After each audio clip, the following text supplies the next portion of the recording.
Welcome back to the vlog here on Nerd Life, you bitch. And I say welcome back, but this is really the first official announcement that we are continuing the vlog series here on Nerd Life channel. So congratulations, you're in for a treat and a half. Anyway, the vlog, as we were calling it tentatively, is definitely a tentative title. So if you have any ideas for a title for this vlog series here on Nerd Life, please feel free to leave a message below in the comments for, give me some ideas. And if we pick your idea, you won't win any prizes, but I will say your name on a YouTube video. So congratulations ahead of time if that happens to you. Now, moving on to the first segment, the ever-popular Fake Questions and Real Answers segment, where I answer questions that nobody is asking all the time. And then I congratulate myself, because nobody else is going to do it. Anyway, there actually is one real question in this in this portion of the video. And I made my friend ask it. I basically just walked up and just punched that bastard in his stomach, and then I leaned down to him because he was crouching over, and I was like, cut my ear so I could hear him. Ask me a question. He was like, ugh, because I punched him so hard in the tummy. And in retrospect, I should have asked him if he wanted to ask me a question before punching him, and then had the punch left as like an alternate plan for if he said no. But I was already committed to the punch, so I just went with it. Anyway, I have questions and I also have answers, so I'm going to use both of those skills of question asking and question answering for your benefit. So let's do this. Let's go on this journey together. Number one, why don't you play DayZ or Farming Simulator? Those are very specific games, friend. 1. I play DayZ off camera, mostly because I play it alone, and that is super boring to watch. Usually the good DayZ videos are of 2 or more people playing together, because at least there's banter and so forth. They can do ridiculous stuff together. Whereas if you play by yourself and you record it, it's just you crawling around in the dark for an hour and a half usually, and then you have to come up with some interesting dialogue with yourself, and it just doesn't work out usually. Maybe that's just me. Point is, I do play it, and if I ever find someone to collab with that wants to play it with me, I will definitely play it with them. I suck at it, but it's fun anyway. As far as Farming Simulator goes, I would love to. My favorite channel is Yogscast. Even though I'm American, I watch it constantly, and I love their Farming Simulator stuff, and I really love the game, the idea of the game. It looks really fun and really cool. I would probably do it in a Feed the Beast type format, like we do with our Feed the Beast series, where it's like half entertainment, half tutorial. So I would need to know a lot more than I know right now, because for all the greatness that Yogscast is, they don't know what the hell they're doing most of the time, and I never learned anything from them. That said, I may start a Farming Simulator series in the future. If you guys would like to see that, you can hit the like button and leave a comment that says, hey bro, I like Farming Simulator and I like you. You should tell me. You should play the game. And I'll be like, cool man, thanks for the feedback. And then I may or may not do it based on that. Question number 2. Do you enjoy butts? First of all, let me answer that question respond to that question with another question. Are you dumb? Because that's a dumb question. Yes! Do I like butts? Check mark. Got that. I like butts. I'm a friend to all the butts. All the butts in front of me. I'm a friend to butts. I just have the butts all right here in my grasps. I don't actually have butts in my grasp, and I know that I did this thing, but there's no butts in front of me on my desk. Just no butts. Other than my own butt, this room is completely devoid of butts. But that doesn't mean I don't like them. I'm a fan of the bottom, and that's about all I have to say about that inappropriate question. Number 3, what are your PC specs? First of all, today, let me tell you a little story. Today, on the Facebook, I was on my clan's little Facebook page. I've played with most of these guys for the better part of a decade, and we've gone through trial after trial and tribulation after tribulation together, playing all sorts of games and so forth. Today, one of our members said that he was having PC problems. He figured out what it was, and it was his motherboard had gone bad, or it was bad when he got it on his new system. And he said now he just needs to pay $500 to get a new one. And I said, hold up, wait a minute, that motherboard is too expensive. And he was like, is that a song? I was like, yeah, didn't rhyme though. Shitty. It was shitty, I'm sorry. And then there's two steps to my reaction. Step one was to shit my pants because there's a motherboard for $500. Step two was to shit on him, the person involved in this fiasco, because he paid $500 for a motherboard. So basically, I realized essentially that I was going to poop in my pants, and then I took a proactive approach to it, and I used that poop and I put it on that person. So one, I avoided pooping in my pants and looking like a child, because it's not appropriate to poop in your pants after the age of like 16. And so now he's pooped on, and I think he's learned his lesson. You shouldn't pay over $200 for a motherboard. It's really hard for you to bottleneck your system with a motherboard. I realize that $500 motherboards have benefits, otherwise they wouldn't be existing and nobody would buy them. But as a casual gamer, even someone who records on YouTube, you probably don't need a $500 motherboard. That said, my system is a fairly decent motherboard that houses an i5-3470 processor and a 7950 Radeon graphics card. I did have a 660 Ti, but as soon as I bought it, it shit out on me and I was bitter. So I went with the other company, regardless of their track record lately. It runs like a beast, to be honest.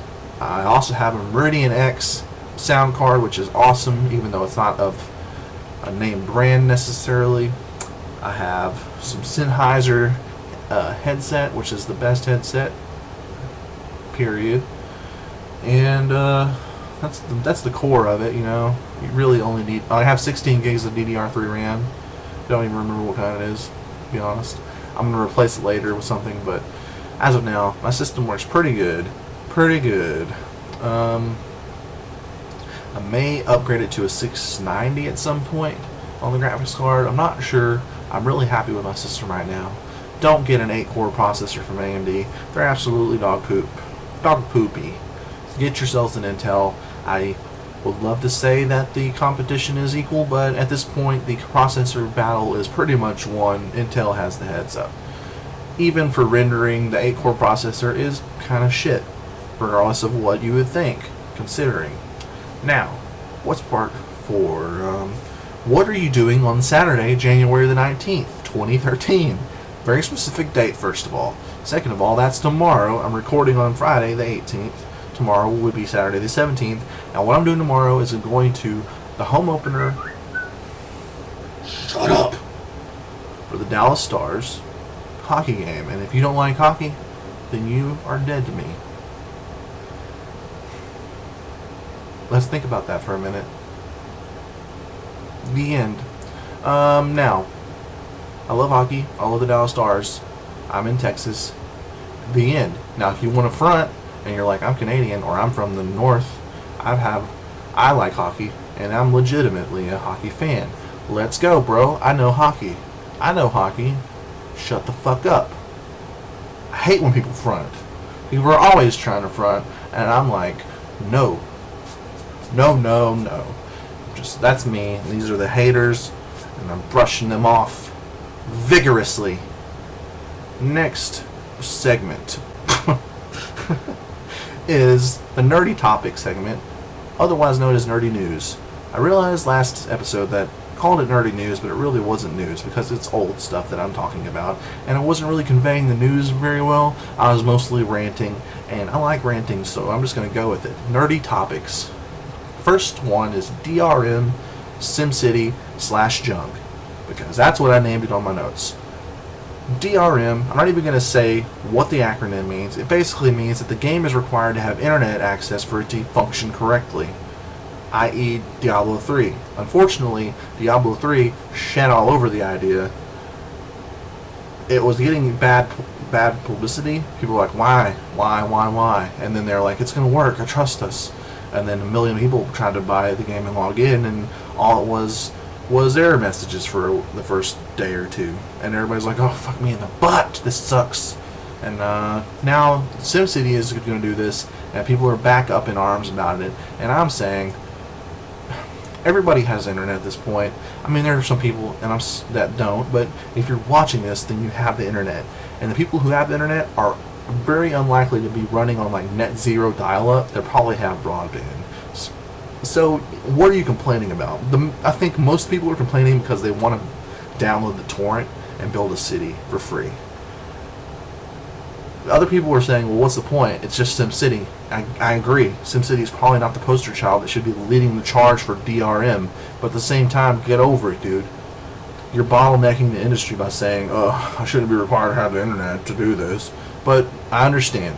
One, you can't play the game if if your internet's down. Two, you can't play the game if their internet's down. I get it. But grow up. This is a technology that is regular in everybody's house. If you take full advantage of it, then the game is going to be better. The end. So maybe give them some slack. Don't boycott SimCity because you don't want to use your internet that you have and you use all the time anyway. Just try it out. Hopefully they won't pull a Diablo 3 and it'll work perfectly and everybody will be happy and go lucky. Okay, next topic. Violence in video games is still up for debate in the eye of political storms. I have no idea what I'm talking about. Point is, Joe Biden talked to a bunch of developers and other people in the gaming industry about violence in video games. And then I was going to call him Diablo, but his name is Barack Obama. He's the president. He is trying to get funding for a more advanced, in-depth research about violence in video games and its effect on people and stuff. And everybody's like kind of sighing. Some are sighing in relief, and some are just plain sighing because it's stupid. I am one of those people. I understand that he has to do this because it's in such a bright spotlight right now. So he has to look good because that's just how shit works. But at the same time, no. Didn't really work last time people blamed video games for people shooting people in the face. I'm not sure it's going to really work this time either. I mean, you can only go so far with Doom. I mean, back then, even the Columbine shooting, they were blaming Doom, and I was like, Doom hasn't even been relevant for like 10 years. Get the fuck over it. The problem is one or two things that can and should be fixed and concentrated on. One, parents suck nowadays. Two, the system for the mentally disabled in this country sucks nowadays as well. So people who are unstable enough to shoot people in the face aren't getting the treatment they deserve, and it isn't being recognized because funding has been cut and this and that over the last few years. And two, parents are one, letting their little kids play games where they can shoot people in the face, watching movies with gore and grossness and all sorts of violence, and they're not paying attention to the ESRB stuff. That should be enough. If you don't want your kids to shoot people in the face, and you think video games could be the problem, then don't let them play the video games in which they're actively shooting people in the face in them. Do you get the concept that I'm going for, just knocking things over? Do you understand what I'm saying? Is that if you're not a shitty parent, then odds are your kid's not going to be a shitty person because you're teaching them not to be shitty in general. It's like a thing. It's like a parenting thing that was done before, and then it should be done again. You know what I'm saying? The problem is lazy parenting. So stop being lazy, you fuck. Alright, your kid deserves it. Anyway, the next topic is the return home of the developers, or the two guys from the developers of Bohemia Interactive, the guys from behind Arma Games. They were in Greece. They were taking pictures of military bases, stuff like that, and then they got arrested for being spies. Go figure, right? So they're back home now after however long time, like 6 months or something nuts actually. They're back home. They're still in hot water. If they're convicted of the trial, they could go to prison for up to 20 years, which is fucking ridiculous. The biggest thing people were saying, oh, you mean those military bases they're taking pictures of could be like valuable information, like intel, right? Well, I can get the same pictures, probably of a better quality from up above, from satellite photos from Google. If we wanted the information they're gathering about military bases, then we could probably get it from Google Earth, friend. 2, it's Greece. You haven't been a powerhouse in the freaking world as far as military might goes since you were an empire. Maybe you should just pump the brakes a little bit. Let the kids go. They're making a game that's going to be featuring Greece and their military bases. This is probably the best publicity you're going to get since like Sisterhood of the Traveling Pants 2. So just shut the fuck up and go with it. Let the kids go make their games. That's about it for nerdy topics here on Nerd Life. Hopefully you enjoyed my rants. Now we're moving on to the last section of our vlog, and that is news on Nerd Life. This is where we cover all the new stuff that's going on the channel itself. Basically, the only really new thing is I'm going to be playing a new Let's Play. It's going to be Baldurs Gate 1, the Enhanced Edition, because I go all out, straight up. Now tell me, do you really want to love me forever? Anyway, the point is I'm going to be playing Baldurs Gate now that the Enhanced Edition is out on Steam. I downloaded it, I installed it, I just finished testing it. It runs like a dreamsicle. It's delicious. And I'm going to play that. So stay tuned for that. If you have any other ideas for other games you would like to see me on doing a Let's Play series, then you can also leave those as a comment. Thank you very much ahead of time, because I know you're going to do it. The next thing is we have a new background. It's the same background, but if you look into this corner here, there's a little box. If you have good enough resolution, you can see the background. There's a little box that says schedule on the top. It now gives a 7-day schedule that we will try to abide by as best as we can, that tells you what's going on from day to day on the channel, whether it's Feed the Beast, a Let's Play series, or the vlog, which now is on every Friday. Plug. And hopefully you guys can check that out. Also on the schedule, you can see that Sundays is now slotted for stream day, and hopefully I'll be able to do streams every Sunday on Twitch TV, twitch.tv/anerdlife on Sundays, as best as I can. Now there is an asterisk next to it, so if I can't, then that'll be an offline day, but I'm going to try to do it with whatever I'm doing. I'll just stream that shit. It may be terrible, but you can watch it if you want. Everything else, there's a continuation of the Scribblenauts series. We're going to play that all the way through the end. Then there's a discontinuation of the Far Cry series. Just sort of fell through the cracks. I apologize if you were enjoying that. But we are going to continue Scribblenauts, which is not super popular, but I assume that's because it looks like a child's game. You should not let that deter you. It's a brilliant game, and it can be super hilarious if you let it. More Feed the Beast, because that is our flagship series. We're going to keep doing that, so if you're enjoying that, be sure to subscribe, because you don't want to miss a single episode of the exciting Feed the Beast action. Finally, I'm still perusing the internets for a friend to do some collabs with. So if you know any good channels that have about the same-ish subscriber base, I can easily manipulate them into working with me, and you think we would be a good team in a game, let me know their channel. I'll go check them out. If you have a channel and you think you're worthy of my attention, you should let me check you out, and then also show me your channel, because I was obviously talking about your package. But that's about it for this episode of the vlog. Remember, if you have any ideas for a new name to take over the vlog, leave them in a comment below, and if there's a really good one that catches my fancy, titillates me intellectually, I will pick it, perhaps, maybe, and give you credit. And until then, this has been Ash here on the vlog on Nerd Life. Be sure to hit subscribe and like, and until next time, keep on being a number one stunner.